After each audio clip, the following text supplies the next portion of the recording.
Welcome to A Spot of Story with Danielle Grandinetti. Cozy up with your favorite beverage as we chat about sweet romance, thrilling suspense, and fascinating history. Perhaps you'll find your next read in one of these stories. In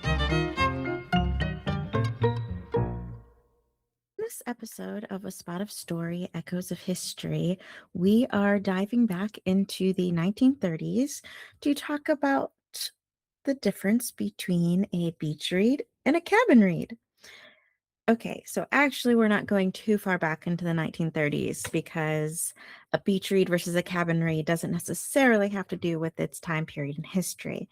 But since I write 1930s historical romantic mysteries and I classify them as cabin reads, it kind of is like diving back into the 1930s. It's summer when this podcast episode will air, and summer is a time for beach reads. Beach reads are usually on the lighter, entertaining, I want to say happier book. They can still have emotional depth and still have the humor and the deep topics, but they really pull you into the story. The thing about a beach read is it's the type of book you take on vacation.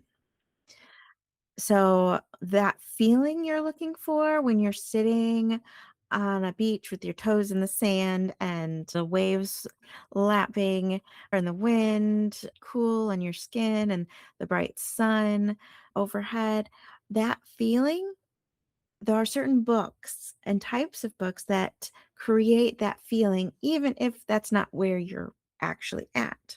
They create the feeling while you're in your lovely air conditioned home, not baking in the 100-degree heat. So if you enjoy doing that and you have the book, well, that's like a double dipped ice cream cone.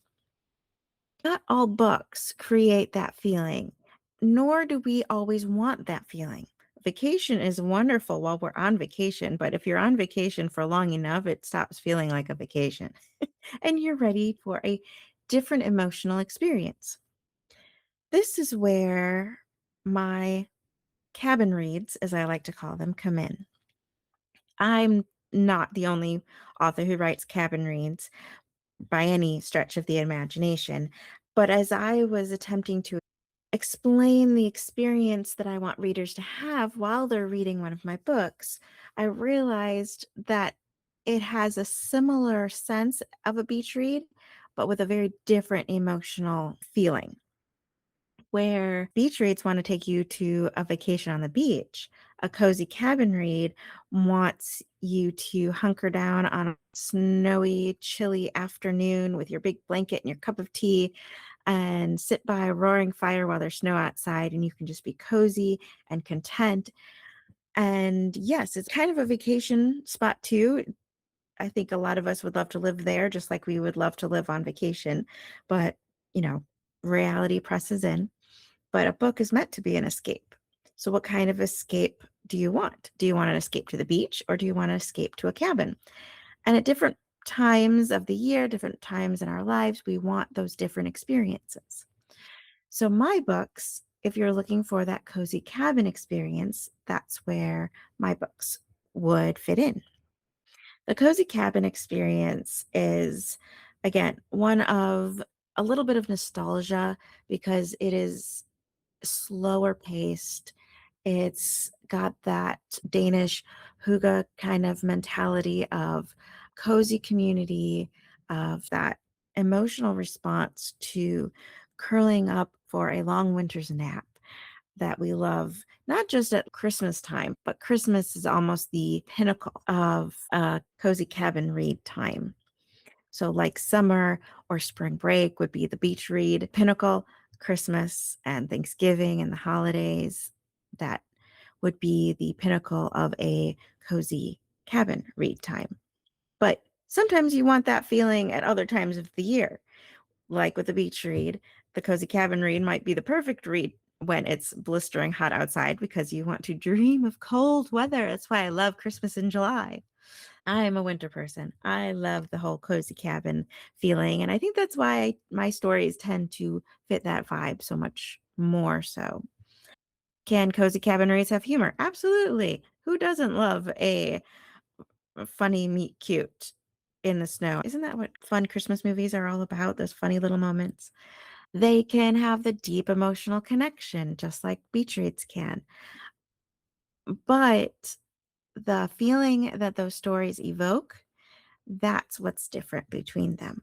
One wants to take you to an evergreen forest with snow falling, the other to white sandy beaches where the sun is shining.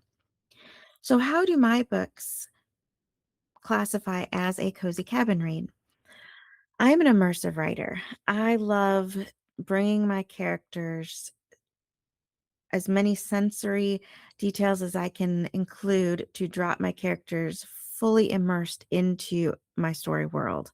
That's a common trait for fantasy world building, but I do it from a historical perspective. I drop my characters into an immersive world of the 1930s. So, yes, I'm bringing you all the way back to the 1930s. The only way I know I've succeeded is hearing from readers. And readers have told me things like, I can't wait to go back to Crow's Nest, or grab your cozy blanket. This is a perfect read for snuggling up for an evening read, or bringing history to life. Those types of phrases equate to a cozy cabin read experience. And the 1930s also evoke that sense of nostalgia. There's something about that particular time period that has that quality, perhaps more than other time periods. So it has that natural quality that can become a cozy cabin read. I also love adding mystery into my stories, which is also a cabin read. It can be a beach read thing too, but there's something when you think about Agatha Christie and cozy mysteries that lends itself to this cozy cabin read versus a summery beach read kind of mentality, though that's not across the board by any means. The key thing about a cozy cabin read versus a beach read is that you've chosen a book because you are looking for a certain type of escape. And when a book delivers that promise and gives you the feeling that you wanted when you wanted it, that book will resonate on a deeper level. And I think that's why we continually go back to things like beach reads or cozy cabin reads. We have fond memories of the times we spent in those particular situations. And books have this ability to transport us to these emotional experiences based on our lived experiences, or perhaps maybe not even lived experience, but dreamed of experiences. Whether you're looking for a beach read or a cozy cabin read, I do hope this summer you find exactly the type of book you're looking for. And again, if it's too warm for a cozy cabin read, my books will still be there in the fall. And that's one of the things that I love about knowing my books meet this cozy cabin mentality and that fall, winter, cozy time of year. That's when my books can really shine. And so right now, unless you're looking for a Christmas in July cozy cabin read, I literally have a Christmas cabin series that can get you through these hot months. Otherwise, enjoy your summer beach read, and I will be here in the fall with more cozy suspense interlaced with my closed door romance and plenty of page turning mystery. Thank you for joining me today for this moment of echoes of history. Not so much an echo of history, but in bringing the nostalgia of happy memories within the pages of our stories.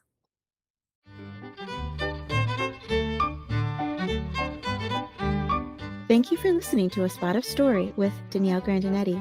We hope you enjoyed today's conversation. Let us know by leaving a comment below, and be sure to subscribe so you don't miss an episode.